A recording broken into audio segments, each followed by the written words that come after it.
Dalam Bapa dan Putra dan Roh Kudus. Amin. Allah Bapa di surga, kami mengucap syukur dan berterima kasih bahwa Engkau mengajari kami bagaimana harus berdoa. Lewat Abraham dan lewat Yesus sendiri yang mengajari kami doa Bapa kami. Bantu kami ya Bapa untuk memiliki sikap seperti seorang anak kepada Bapa, kepada Allah sebagai Bapa. Semoga kami Kau kuatkan, Kau teguhkan selalu dalam perjalanan hidup doa dan hidup rohani kami. Terpujilah nama-Mu kini dan sepanjang segala masa. Amin. Persaudara, gereja mengingatkan kita hari ini untuk memperhatikan opung-opung, memperhatikan orang tua kita yang sudah loyo, lemah, dan tak berdaya, bahkan seringkali juga boleh dikatakan menyebalkan dalam tanda petik ya bagi kita karena perilaku mereka yang seringkali menjadi seperti anak-anak kecil, butuh perhatian, butuh cinta kasih. Gereja mengingatkan kita mereka adalah orang Allah sendiri di dunia bagi kita. Ketika mereka sedang tak berdaya, kita yang masih kuat, masih berdaya ini belajar mengerti dan memahami orang-orang tua kita masing-masing. Saudara, hari ini juga kita belajar diajak oleh Yesus untuk memahami tentang bagaimana berdoa itu dengan benar dan tepat. Kita lihat bahwa ketika Yesus sedang berdoa, para rasul mengajari mereka berdoa. Dan inilah salah satunya yang diajarkan Yesus yang jelas-jelas mengajarkan kita tentang apa arti doa dan bagaimana kita harus berdoa. Yesus mengajari kita doa Bapa kami.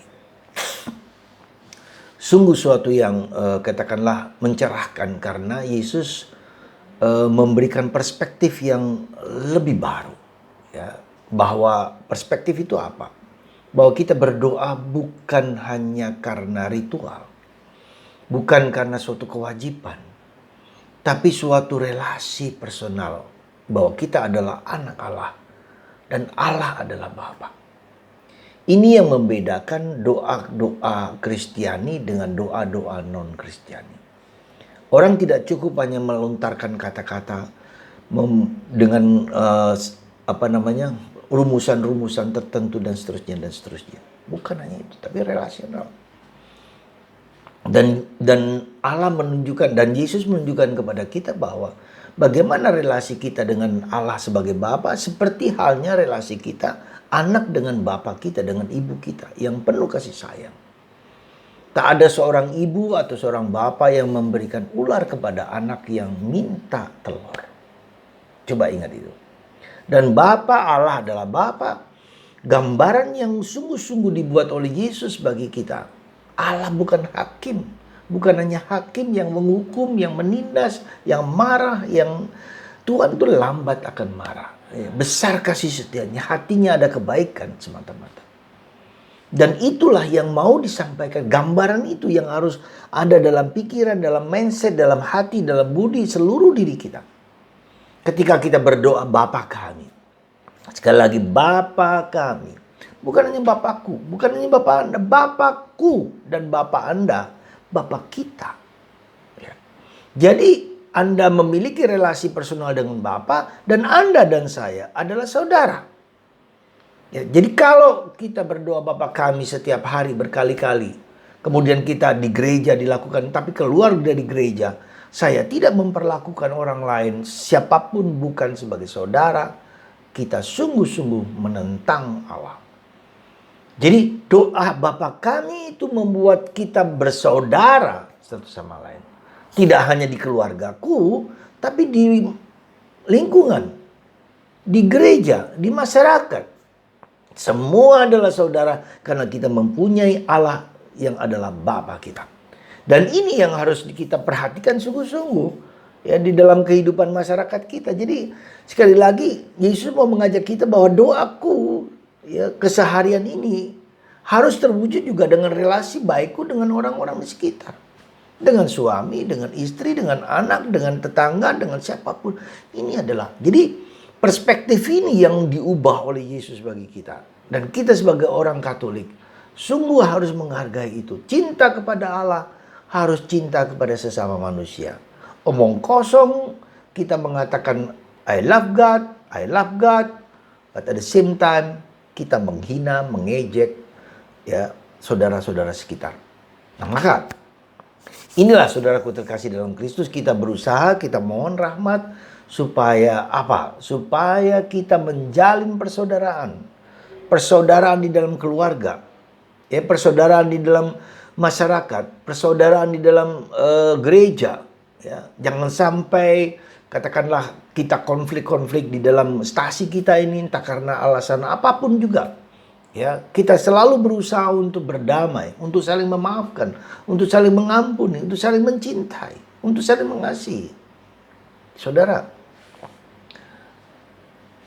hari ini kita merayakan hari opung-opung sedunia. Ya, hari kakek nenek kita sedunia. Mereka lemah, mereka rapuh, mereka menjadi seperti anak kecil kerap kali, ya, yang menjengkelkan mungkin. Ya. Jangan lupa, kita ada karena mereka. Sekali lagi dosa besar ketika kita tidak memperhatikan kakek nenek kita dan orang tua kita yang sudah rapuh. Ya. Tradisi Batak ya, sangat luar biasa. Sangat menghargai ya, orang tua kita seapapun juga, sebesar apapun. Ya, Anda melihat film Ngeri-Ngeri Sedap, saya dan postulat saya ajak untuk melihat begitu. Terjadi suatu semacam konflik antara orang tua dan orang tua yang mengendaki anak-anak pulang ke kampung, tapi anak-anak berada dalam posisi yang zaman sekarang. Ya, dengan panggilan mereka masing-masing konflik. Tapi meskipun konflik itu diselesaikan dengan ya ada sedikit friksi, ada macam-macam, tapi pada akhirnya happy ending. Saling menerima, saling mengampuni, saling memaafkan, ya. Dan saling menguatkan. Dan itulah saudaraku yang diharapkan oleh gereja, oleh kita, karena Allah adalah Bapa kita. Jangan pernah kita meniadakan, mengejek, melemahkan orang tua kita. Semoga ada banyak pengalaman juga di mana orang tua, di mana anak-anak tidak peduli dengan orang tua kita. Nah, saudara, salah satu hal yang membuat kita gereja Katolik sungguh bersyukur adalah karena dengan menjadi imam, saya memperhatikan bukan hanya fisik, bukan hanya uang, harta, amuraon, hagabeon, asangapun kepada orang tua saya, kepada orang tua kita, tapi doa-doa kita. Ketika Anda menjadi imam, ketika Anda menjadi biarawan, ketika Anda menjadi biarawati, Anda berdoa supaya orang tua selamat bahagia bukan hanya di dunia, tetapi di surga. Kita mempunyai suatu ambisi supaya kita kaya, supaya kita punya kedudukan, supaya kita punya posisi, supaya kita dihargai, dihormati. Bagus, indah. Tapi lebih indah lagi kalau Anda, anak-anak Anda, salah satu atau salah dua menjadi imam, menjadi biarawan, menjadi biarawati. Karena merekalah yang mendoakan kita, orang tua ini.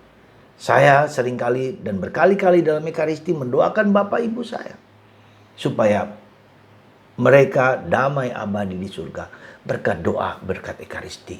Saya membawa anak-anak, 7 anak di Medan ini, ya, calon Karmelit postulan, untuk memberikan kepada mereka, kepada Anda semua, supaya anak-anak Anda atau cucu-cucu Anda menjadi imam, biarawan, biarawati. Dan juga kalau Anda tidak punya lagi, doakanlah kami, ya.